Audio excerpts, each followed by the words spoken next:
যুক্তরাষ্ট্রের অর্থনীতিতে অভিবাসীদের অবদান বড় হলেও রাজনৈতিক কারণে তারা ট্রাম্প প্রশাসনের কঠোর নীতির মুখে পড়েছেন।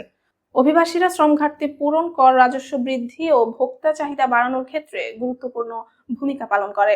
তবে সীমান্ত নিরাপত্তা জোরদার এবং অভিবাসন নিয়ন্ত্রণে ট্রাম্প প্রশাসনের পদক্ষেপ মার্কিন অর্থনীতিতে নেতিবাচক প্রভাব ফেলতে পারে।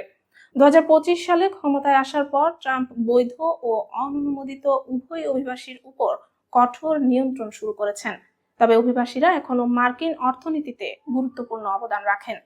আমেরিকান ইমিগ্রেশন কাউন্সিলের প্রতিবেদনে বলা হয়েছে 2023 সালে অভিবাসীরা $1.7 ট্রিলিয়ন অর্থনৈতিক কার্যক্রমে অবদান রেখেছিল। তাদের স্থানীয়, রাজ্য ও ফেডারেল করের পরিমাণ প্রায় $652 billion.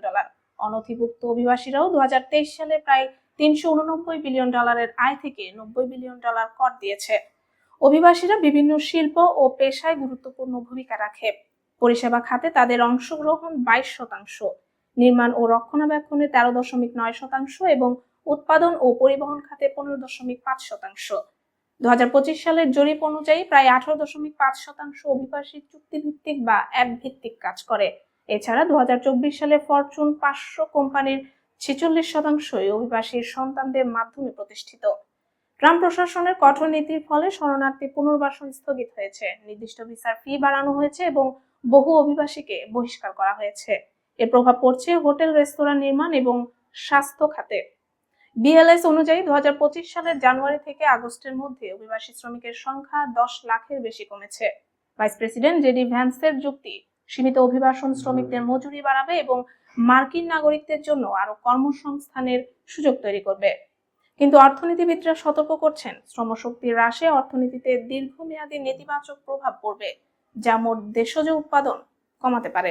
National foundation for American পলিসির গবেষণা অনুযায়ী কঠোর অভিবাসন নীতি 2035 সালের মধ্যে বার্ষিক অর্থনৈতিক প্রবৃদ্ধি প্রায় 1/3 কমতে পারে।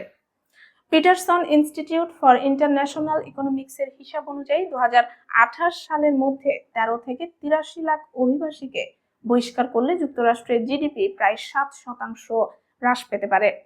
অর্থাৎ ট্রাম্প প্রশাসনের অভিবাসন নীতি মার্কিন শ্রমবাজারে চাপ তৈরি করছে এবং দীর্ঘমেয়াদে দেশের অর্থনৈতিক প্রবৃদ্ধির জন্য ঝুঁকিপূর্ণ প্রমাণিত হতে পারে।